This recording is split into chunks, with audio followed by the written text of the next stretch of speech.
Paunang babala at pagkilala sa baryong mailihim tahimik ang gabi sa liblib na baryo ng San Lazaro, isang lugar na nakatago sa paanan ng kabundukan. Walang kalsadang semento dito, tanging makipot na daang lupa lamang na binabagtas ng mga kariton at ilang lumang motorsiklo. Sa araw, tila payapa ang kapaligiran, malalawak na palayan, mga punong kahoy na sumasayaw sa ihip ng hangin, at maliliit na bahay na yari sa kahoy at pawid. Ngunit kapag dumidilim na, may kakaibang lamig at bigat sa paligid, para bang may mga matang nagmamasid mula sa dilim. Bago ka patuluyang makapasok sa baryo, may babala na agad mula sa mga nakatatanda ng kalapit na lugar. Kung wala kang importanteng pakay, huwag ka nang magtagal sa San Lazaro. Lalo na kung gabi na. Sinasabi nila ang may mga pangyayaring hindi maipaliwanag, mga alagang hayop na nawawala, mga batang biglang nagkakasakit, at mga yapak na hindi pangkaraniwan sa basang lupa tuwing umuulan. Sa gitna ng baryo, nakatira ang isang babae na kilala sa lahat bilang si Amara, isang babailan. Siya ang tagapagpagaling ng may karamdaman, tagapayo ng mga may problema, at tagapangalaga ng mga sinaunang kaalaman. Mula sa mga dahon at ugat, gumagawa siya ng mga gamot. Mula sa mga dasal at orasyon, nakapapawi siya ng sakit at sumpa. Ngunit higit sa lahat, siya ang tinatakbuhan ng mga tao, kapag may mga kakaibang nilalang na gumagambala sa kanilang buhay. Maganda si Amara, mahabang itim na buhok, mapupungay na mata, at boses na mailambing ngunit maihalong otoridad. Maraming kabinataang nagtatangkang manligaw sa kanya, ngunit lagi niyang tinatanggihan ang pag-ibig. Para sa kanya, mas mahalaga ang tungkulin niya kaysa sa sariling kaligayahan. Subalit may mga gabi na, habang nakaupo siya sa may batalan ng kanyang bahay, parang may inaabangan siya sa dilim, isang presensya na hindi niya maipaliwanag ngunit matagal nang nandyan. Isang gabi, may kaguluhan sa baryo. Mabilis na kumalat ang balita na may lalaking natagpo ang sugatan sa gilid ng kagubatan, malapit sa ilog. Ang sabi ng mga nakakita, halos wala na itong malay at tila wala sa normal ang pulso. Dinala siya ng 2 mangingisda kay Amara para magamot. Pagdating nila, agad na inihiga ng mga mangingisda ang lalaki sa banig. Ang katawan nito ay malamig ngunit may kakaibang init sa loob, para bang may apoy na nagkukubli sa kanyang dugo. Maputla ang balat, at sa ilalim ng liwanag ng gasera, tila may bakas na matandang sugat sa kanyang liig, parang marka ng kagat, ngunit hindi pangkaraniwan. Amara, tulungan mo siya. Baka hindi na umabot ng madaling araw, sabi ng isa sa mga mangingisda. Tahimik na tumango si Amara at agad na kinuha ang mga dahon ng sambong, pinaghalo sa langis ng niyog, at ipinahid sa mga sugat ng lalaki. Habang ginagawa niya ito, napansin niyang kakaiba ang tibok ng puso nito, mabagal ngunit malakas, para bang may sariling ritmo na hindi kasabay ng normal na pintig ng buhay. Pagkatapos ng ilang minutong paggamot, dahan-dahan itong nagmulat ng mata. Mapupungay ang kanyang tingin, ngunit maihalong takot at pagod. Nagsalita siya ng mahina, halos pabulong, "Salamat, Ti." Hindi na siya nagtanong pa ng marami si Amara sa mga sandaling iyon. Pinagpahinga muna niya ang lalaki, at nang makaalis na ang mga mangingisda, umupo siya sa tabi nito, pinagmamasdan ang kanyang mukha. May kung anong misteryo sa estrangherong ito na hindi niya maipaliwanag. Kinabukasan, kumalat agad ang tsismis sa baryo. Sino raw ba ang lalaking iyon? Bakit siya napadpad sa San Lazaro? May ilan pang nagsabing nakita raw nila ito ilang linggo na ang nakalilipas, palakad-lakad sa gilid ng kagubatan, ngunit agad na naglalaho kapag nilalapitan. Sa mga susunod na araw, habang nagpapagaling ang lalaki, nagsimula silang mag-usap. Ipinakilala niya ang sarili bilang Lucio, isang manlalakbay na matagal nang walang permanenteng tirahan. Hindi niya masabi ng malinaw kung saan siya nanggaling, ngunit malinaw na may malalim siyang tinatago. Sa kabila ng lahat, naramdaman ni Amara na hindi siya karaniwang tao. May mga oras na nahuhuli niya itong nakatitig sa kanya ng matagal, para bang sinusubukang magbasa ng kanyang isipan. May mga pagkakataon ding bigla na lang itong nagiging tahimik kapag tinatanong tungkol sa kanyang nakaraan. Sa isang tahimik na gabi, habang nagbabantay si Amara sa kanyang may sakit, narinig niya ang mga huni ng kwago at ang pagaspas ng mga dahon sa labas. Napatingin siya kay Lucio, na tila biglang nanigas, nakikinig sa isang tunog na siya mismo ay hindi naririnig. Doon niya unang naramdaman na may banta sa baryo, isang banta na maaaring may kinalaman sa estranghero. Hindi pa alam ni Amara na ang lalaking pinatuloy niya sa kanyang bahay ay may lihim na magpapabago sa takbo ng kanyang buhay at ng buong baryo. Pagdating ng misteryosong lalaki sa baryo, ang gabi ng kanyang pagdating ay isa sa mga hindi malilimutan sa baryo ng San Lazaro. Maalinsangan ang simoy ng hangin, ngunit may biglang pagbuhos ng malakas na ulan na tila ba may kasamang bugso ng kakaibang enerhiya. Sa kalayuan, naririnig ang alon ng ilog na humahampas sa mga bato at ang pagtili ng mga paniki na tila na alarma.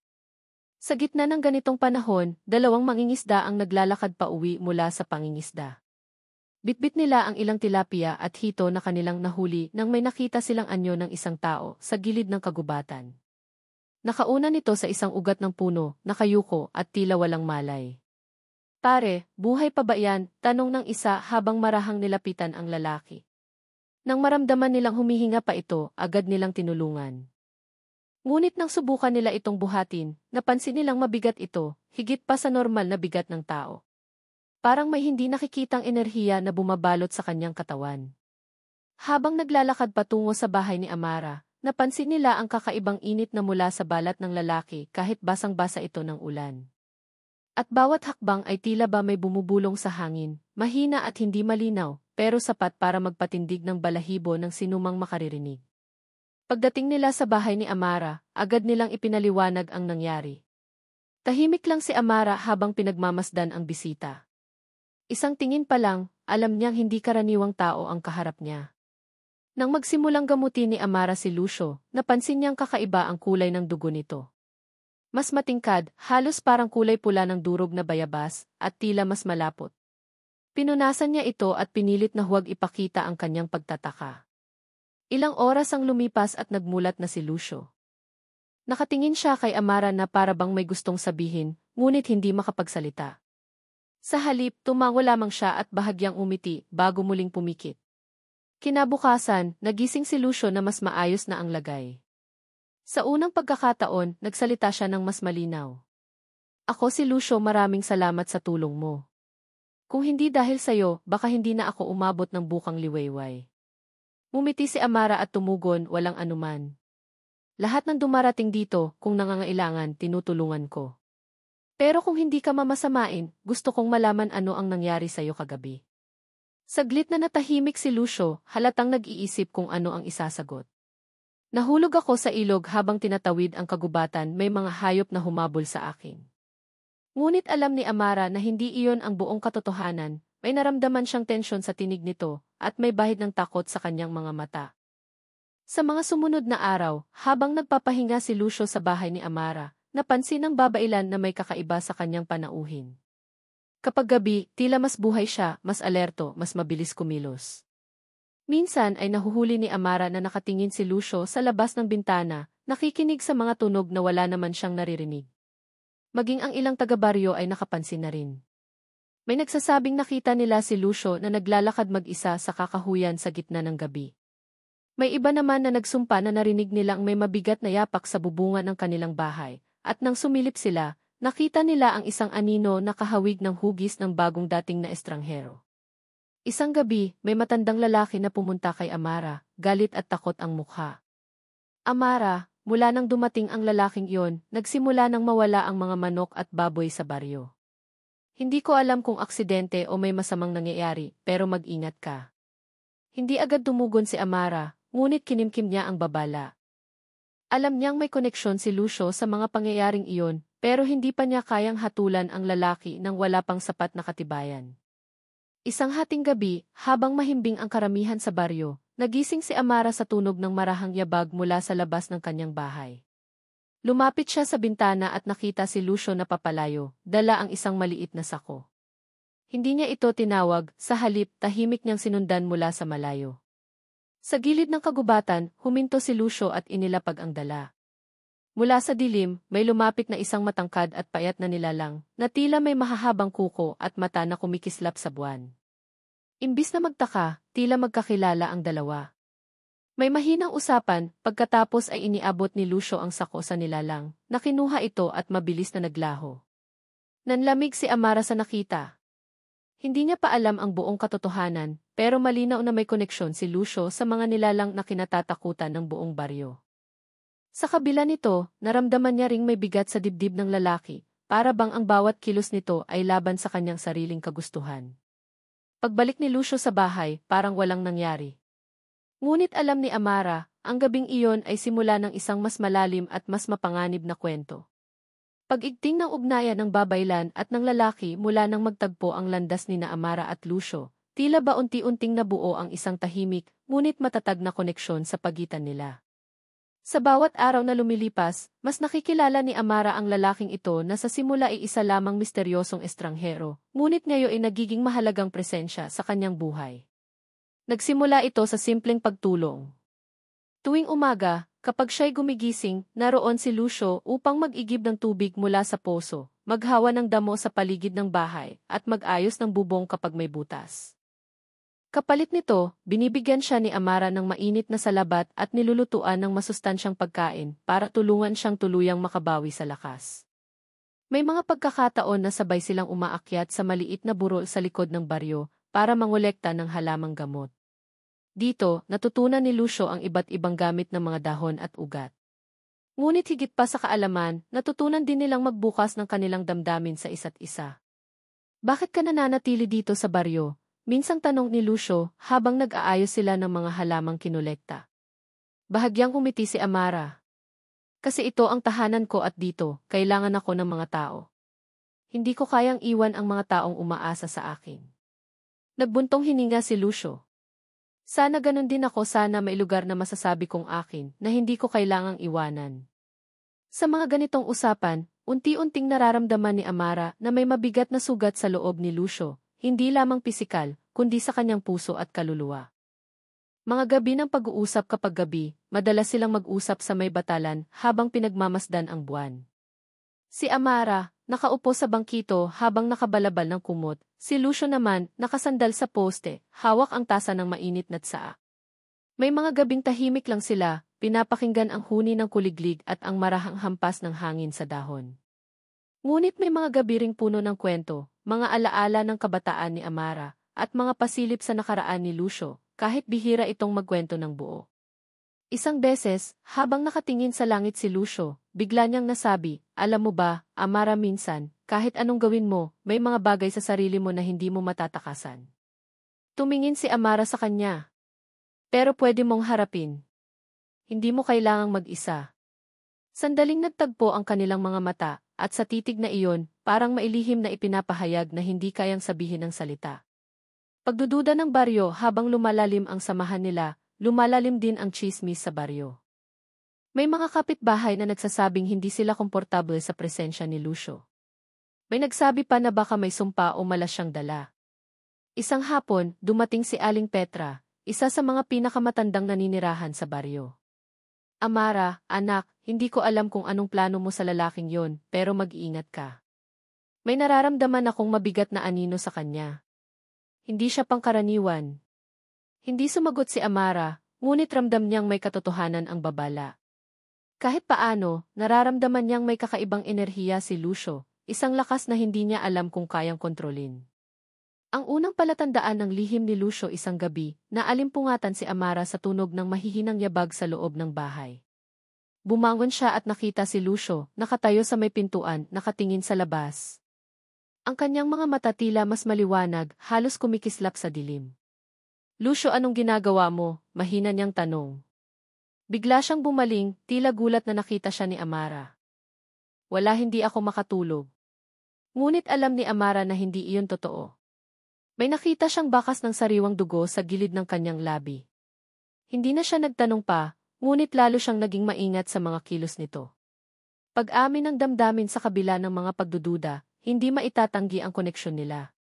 Isang hapon, habang nag-aayos sila ng mga halamang gamot sa maliit na kubo ni Amara, biglang bumuhos ang malakas na ulan. Napilitan silang manatili sa loob, magkalapit at nagkukwentuhan. Amara, mahinang sabi ni Lucio, kung sakaling may malalaman ka tungkol sa akin na hindi mo magugustuhan, magbabago ba ang tingin mo sa akin? Tumingin siya sa mga mata nito. Lucio, ang tingin ko sa isang tao ay hindi lang batay sa kanyang nakaraan, kundi sa kung ano ang ginagawa niya ngayon. Sa sagot na iyon, may bahagyang ngiti si Lucio, ngunit halatang may tinatagong takot pa rin. Isang hating gabing desisyon sa gabing iyon, habang natutulog si Amara, muling lumabas si Lucio.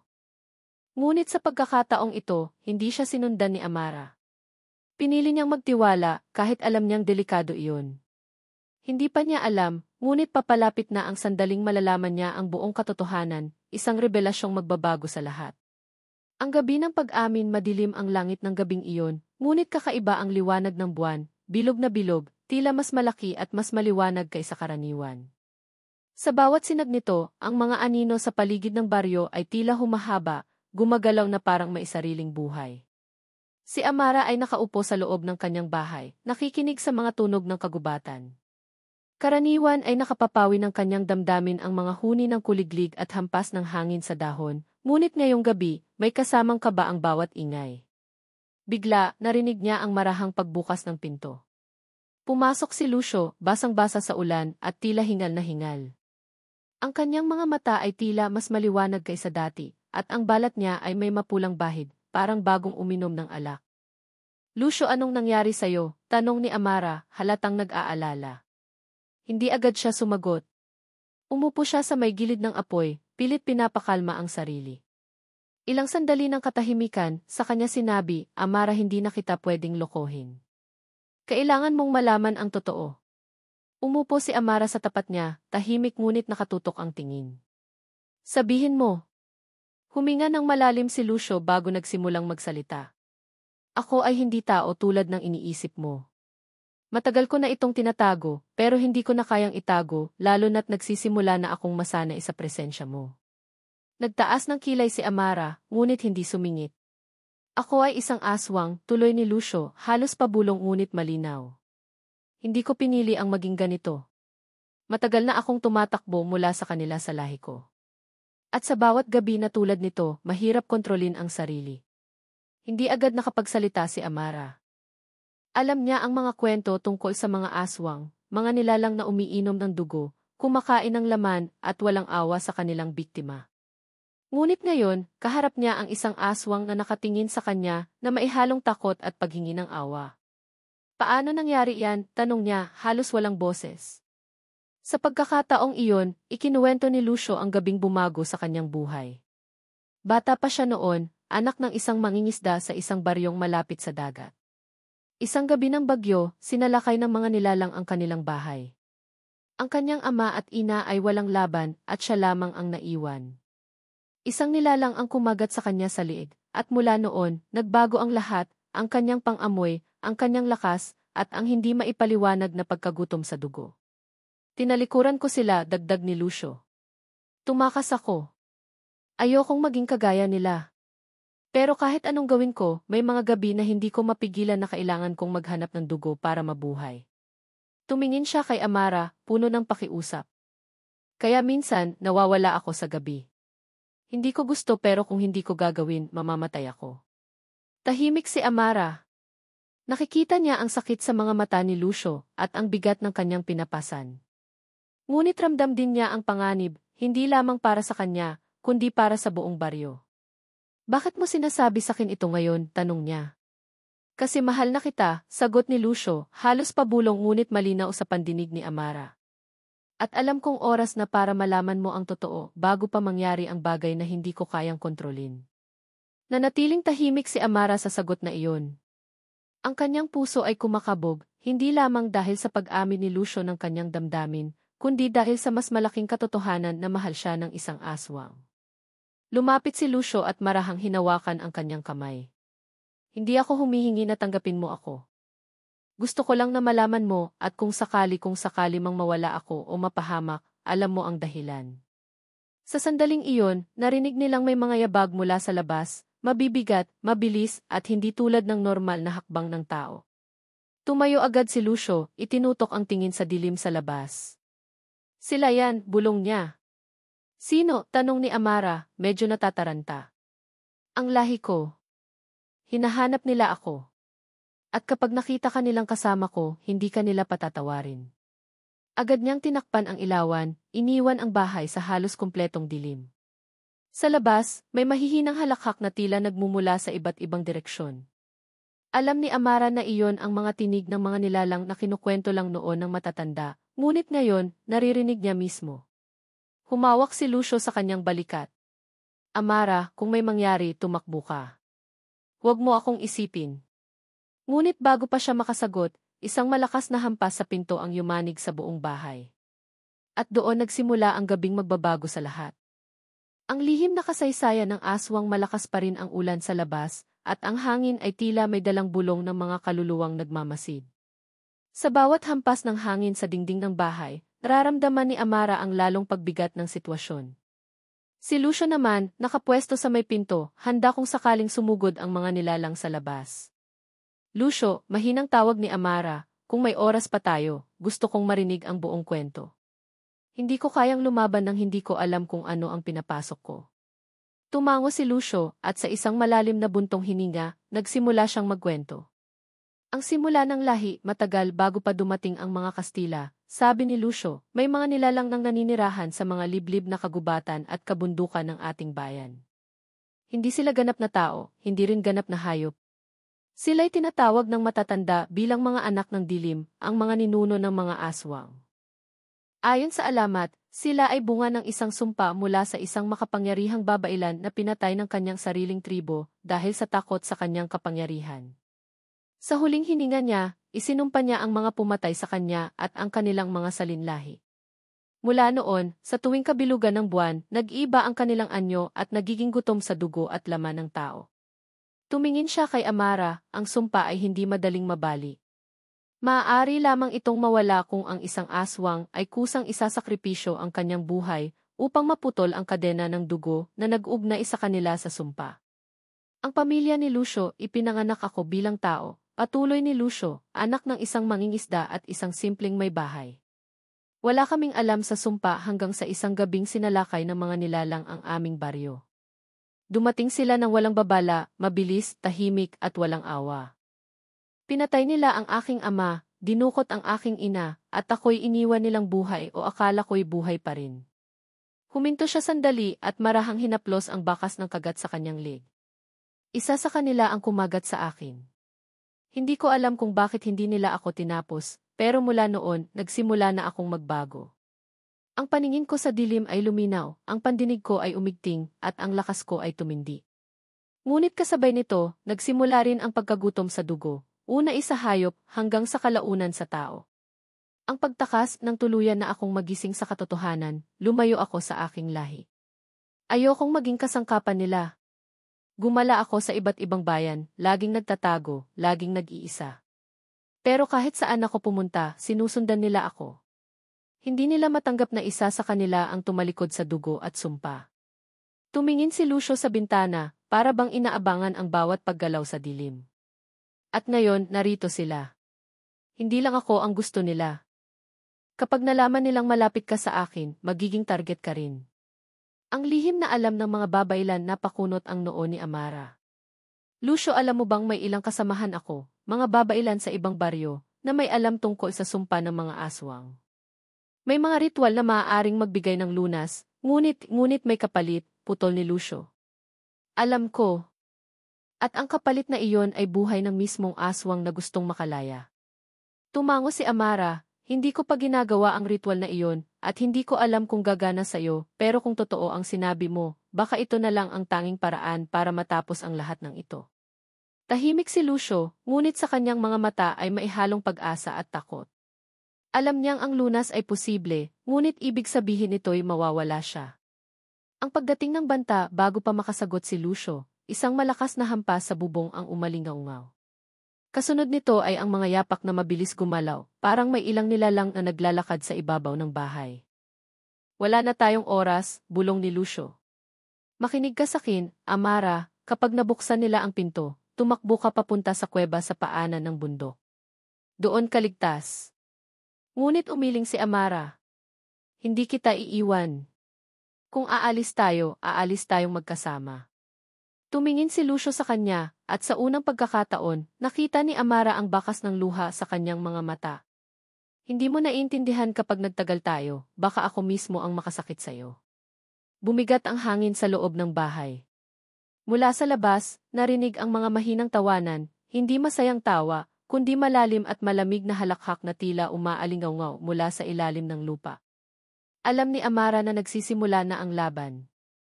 Ngunit sa kanyang puso, isa lang ang malinaw, handa siyang ipaglaban si Lucio, kahit palaban sa kanyang sariling takot. Pagsubok sa pag-ibig ang gabi ay tila walang katapusan. Sa bawat hampas ng ulan at kulog, mas lumalakas ang presensya ng mga nilalang sa paligid ng bahay. Si Amara, bagamat sanay sa pakikisalamuha sa mga espiritu at kakaibang nilalang, ay ngayon lamang nakaramdam ng ganitong tindi ng panganib. Sa labas, maririnig ang mabibilis na yabag sa lupa, ang pagaspas ng mga pakpak ng mga nilalang na lumilipad sa itaas, at ang malalim na halakhak na pumupunit sa katahimikan ng gabi. Si Lucio ay nakapwesto sa may pintuan, hawak ang isang matalim na bolo na kinuha niya mula sa sulok ng bahay. Hindi ko alam kung hanggang kailan ko sila mapipigilan, bulong niya kay Amara. Kapag nakapasok sila, huwag ka nang mag-atubiling tumakbo. Ngunit matigas ang loob ni Amara. Hindi kita iiwan. Hindi ko hahayaang hilahin kanila pabalik sa sumpang ayaw mo na. Unang alon ng pag-atake, isang malakas na hampas sa bintana ang nagpayanig sa buong bahay. Tumilapon ang ilang piraso ng kahoy at bumukas ang maliit na siwang. Sa kislap ng kidlat, nakita ni Amara ang mapupulang mata ng isang nilalang na nakasilip sa labas, matulis ang ngipin, mahaba ang dila, at ang balat ay parang balat ng tuyong puno. Bago pa makapasok, mabilis na sinaksak ni Lucio ang bolo sa siwang, dahilan para umatras ang nilalang na may kasamang malakas na hiyaw. Ngunit kasunod noon, mas marami pa ang dumating. Ang buong paligid ng bahay ay napalibutan na. Lucio! Hindi natin sila matatalo dito, sigaw ni Amara habang naghahanda ng isang maliit na sisidlan ng langis na maihalo ng halamang panlaban sa masasamang espiritu. Kung tatakbo tayo, masusundan nila tayo, sagot ni Lucio. Kailangan nating maghintay ng tamang pagkakataon. Ritual ng proteksyon, mabilis na kumilos si Amara. Kumuha siya ng abo mula sa siga at binudburan ang 4 na sulok ng bahay, sabay bigkas ng sinaunang orasyon. Ang kanyang boses ay matatag, ngunit ang kanyang puso ay kumakabog. Ang bawat salitang lumalabas sa kanyang bibig ay nagdudulot ng saglit na pag-atras ng mga nilalang. Hindi ito magtatagal, babala ni Amara. Ang mga aswang ay marunong ding basagin ang ganitong depensa. Lumapit si Lucio sa kanya. Amara, kung sakaling mahuli nila ako, huwag mo akong sundan. Kapag dinala nila ako, ibig sabihin ay gusto nila akong buhayin sa sumpa at baka gamitin laban sayo. Ngunit tumitig si Amara sa kanyang mga mata. Hindi kita hahayaang mawala. Hindi ko ipagpapalit ang taong mahal ko sa kahit anong takot. Pag-amin sa gitna ng kaguluhan, sa gitna ng kanilang pagtatalo, isang malakas na dagundong ang gumising sa buong baryo. Ang bubong ng bahay ni Amara ay binutas ng isa sa mga nilalang. Bumaba ito sa gitna ng silid, nakasungaw ang mahabang kuko at ngipin. Mabilis na sumugod si Lucio, tinabig ang nilalang at tinaga ito ng bolo. Ngunit sa halip na mamatay, ang sugat nito ay agad na nagsara. Hindi mo sila mapapatay sa karaniwang paraan, sigaw ni Amara habang kinuha ang isang garapon ng dinurog na bawang at itinapon sa nilalang. Agad itong umatras, umuungol sa sakit. Sa gitna ng kaguluhan, hinawakan ni Lucio ang mukha ni Amara. Kung sakali mang hindi tayo magtagumpay, tandaan mo na minahal kita. At walang sumpa ang makakabura nun. Huling pagsubok ng katatagan, muling dumagsa ang mga aswang sa labas. Sa bawat hampas ng kanilang mga kuko sa dingding, mas lalo itong bumibigay. Si Amara ay walang tigil sa pagbigkas ng mga orasyon habang si Lucio ay pilit pinipigilan ang sarili. Ramdam niya ang unti-unting pagkawala ng kontrol sa kanyang katawan, ang kanyang mga kuko'y humahaba, ang kanyang mga ngipin ay tumutulis, at ang kanyang mga mata ay namumula. Lucio, laban mo yan, sigaw ni Amara. Huwag mong hayaang lamunin ka ng sumpa. Ngunit bago siya makasagot, isang malakas na hangin ang pumasok sa bahay, kasabay ng paglitaw ng isang mas matandang aswang, mas malaki, mas mabangis, at halatang pinuno ng kanilang lahi. Lucio, sabi nito na may malalim at malamig na tinig, oras na para bumalik ka sa atin. Hindi mo matatakasan ang dugo na dumadaloy sa'yo. At ang babaeng yan, siya ang magiging unang alay mo. Nanigas si Lucio, nanginginig hindi lamang sa galit kundi sa matinding pagpipigil. Sa harap niya, nakatayo ang taong mahal niya, at sa likod niya, ang lahing matagal na niyang tinatakasan. Sa sandaling iyon, alam nilang pareho, ang susunod na mga minuto ang magpapasya, kung may pag-asa pa silang dalawa. Ang huling gabi ng kumpisal, umalinggaw-ngao sa buong bahay ang mabigat na tinig ng pinunong aswang. Ang hangin ay tila lumamig ng higit sa lamig ng ulan sa labas. Ang mga mata nito ay parang apoy na naglalagablab sa dilim, at bawat hakbang niya ay may bigat na parang mismong lupa ay umuuga. Si Lucio, nananatiling nakapwesto sa harap ni Amara, ay nag-iinit ang dugo. Hindi lamang dahil sa banta, kundi dahil sa unti-unting pag-angat ng sumpa mula sa kanyang kaibuturan. Ramdam niya ang panginginig ng kanyang kalamnan, ang pananabik sa laman, at ang panghihina ng kanyang kalooban sa harap ng pinuno. Lucio, muling bulong ng pinuno, itong babailan ay magdadala lamang sa iyo ng kapahamakan. Samahan mo kami at muli mong mararanasan ang lakas, ang walang hanggang buhay, at ang pakiramdam ng kapangyarihan na dati ay tinatamasa mo. Huminga ng malalim si Lucio, sa kamariing sumagot, hindi ako babalik sa inyo. Hindi ako mamumuhay sa kapalit ng buhay ng mga inosente. Mumisi ang pinuno, at sa isang iglap, nagtilian ang mga aswang sa paligid, sumugod ang ilan patungo sa kanila. Pagtatanggol ni Amara, mabilis na kumilos si Amara, tinabig si Lucio at inihagi sa nilalang sa harapan ang isang bote ng langis na maihalong abo at bawang. Sumabog ito at agad na umatungal ang nilalang, umatras habang nalulusaw ang balat nito sa pagkasunog. Nagpatuloy siya sa pagbigkas ng mga orasyon, ngunit ramdam niyang humihina ang kanyang tinig. Ang malamig na hangin na dala ng pinunong aswang ay tila sinasakal siya, pinapahina ang kanyang lakas at konsentrasyon. Lucio! Kailangan nating matapos ito ngayon. Hindi tayo magtatagal kung ganito, sigaw ni Amara. Pag-amin ng sumpa sa gitna ng kaguluhan, lumapit si Lucio kay Amara. Amara, may isang bagay akong hindi nasabi. Nasa gitna tayo ng laban, Lucio, sagot ni Amara habang patuloy sa ritual. Kung gagawin natin ang ritual para tanggalin ang sumpa, may kapalit ito, ang buhay ko. At kapag ginawa natin ngayon, walang kasiguraduhan kung makakayanan mo ang buong proseso habang nakapalibot sila. Nanlumo si Amara, ngunit kahit saglit lang ay dumaan sa kanyang isipan ang katotohanan. Ang taong mahal niya ay nasa bingit ng kamatayan hindi lamang dahil sa mga aswang, kundi dahil sa mismong solusyon na gusto niyang gawin. Ang matinding laban dumagsa muli ang mga aswang, at ngayon ay hindi na sila nag-aatubili. Mula sa bubong, dingding at bintana, sabay-sabay silang sumugod. Si Lucio ay sumalubong sa kanila na parang hayok na mandirigma, ang bawat galaw niya ay mabilis, mabangis, at hindi na parang isang ordinaryong tao. Sa bawat pagtaga niya, may kasabay na mababang ungol, parang pinipigil ang sarili sa pagpatay hindi dahil sa awa, kundi dahil ayaw niyang mahulog sa matinding uhaw sa dugo. Samantala, si Amara ay nakaluhod sa gitna ng silid, patuloy na inuusal ang kumpletong ritual ng depensa, gamit ang lahat ng kanyang nalalaman bilang babailan. Ang mga simbolong nakapinta sa sahig gamit ang abo at dugo ng manok ay nagliliwanag sa dilim, pinipigilan ang mga nilalang na tuluyang makalapit. Ngunit lumapit ang pinunong aswang, walang takot na tumawid sa bilog ng proteksyon, isang tanda na malakas siya kaysa sa karaniwang nilalang. Ang kumpisal, bago pa tuluyang sumugod ang pinuno, tumingin si Lucio kay Amara at marahan, ngunit mariin niyang sinabi, Amara, kung ito na ang huli nating gabi, gusto kong malaman mong lahat ng ginawa ko para lumayo sa kanila ay dahil sa'yo. Ikaw lang ang nagparamdam sa akin na kaya kong maging tao, kahit kalahati ng pagkatao ko ay nilamon na ng dilim. Pero kung ang paraan para tuluyan kitang mailigtas ay ang mawala ako, handa akong gawin yon. Tumulo ang luha ni Amara, ngunit mariin siyang umiling. Hindi, Lucio. Hindi ko matatanggap na mailigtas mo ako kapalit ng buhay mo. Hahanap tayo ng ibang paraan kahit imposible. Sa isang iglap, sumugod ang pinunong aswang, ngunit sinalubong siya ni Lucio.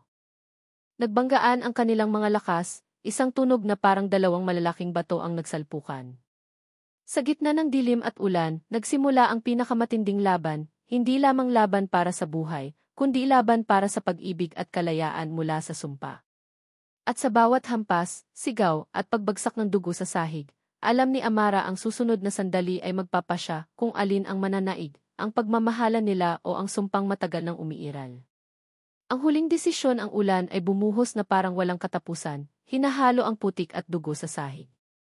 Sa gitna ng maliit na kubo ni Amara, patuloy ang matinding labanan sa pagitan ni Lucio at ng pinunong aswang. Ang bawat hampas ng kanilang lakas ay nagpapayanig sa sahig, at ang mga dingding ay tila handa ng bumigay anumang oras.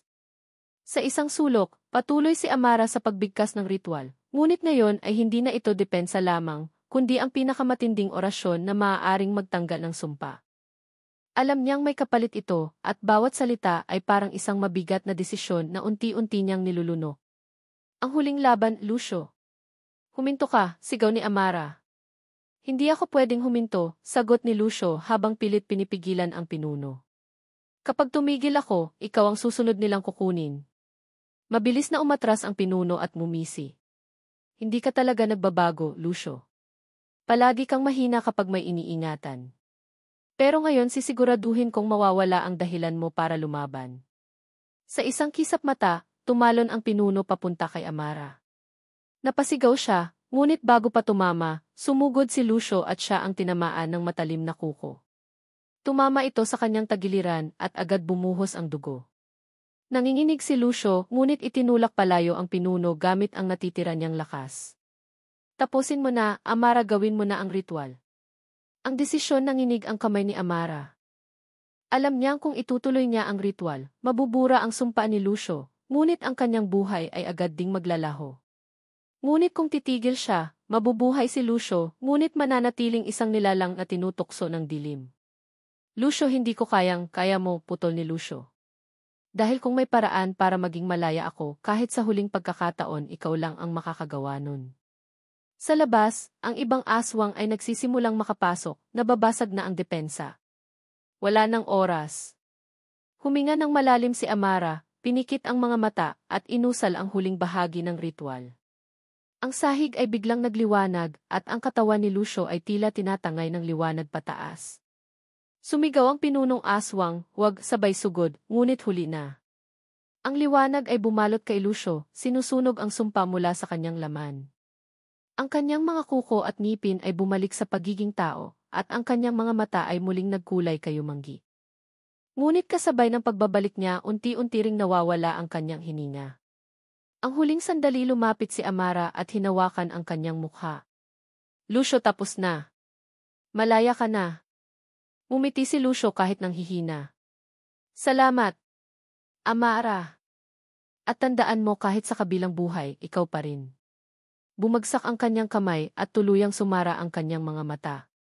Nang makita ito ng pinunong aswang, napasigaw ito sa galit, ngunit bago pa siya makalapit, ang liwanag mula sa ritual ay sumabog, tinatangay ang lahat ng nilalang palayo sa lugar. Pagkatapos ng lahat, tumigil ang ulan. Tahimik ang paligid at si Amara ay nakaluhod sa tabi ni Lucio, yakap ang kanyang malamig na katawan. Ang sumpa ay wala na, ngunit kapalit nito ay ang pagkawala ng taong pinakamahal niya. Sa mga sumunod na araw, bumalik si Amara sa simpleng buhay, ngunit dala ang mabigat na alaala. Alam niyang ginawa niya ang tama, ngunit hindi na mabubura ang sakit ng kanyang desisyon. Sa tuwing sisikat ang buwan, maririnig niya sa hangin ang bulong ni Lucio, "Salamat, mahal ko." At doon, alam niyang kahit wala na siya, ang kanilang pagmamahalan ay mananatiling buhay, hindi sa katawan, kundi sa alaala at sa liwanag na minsang tinalo ang dilim. 4.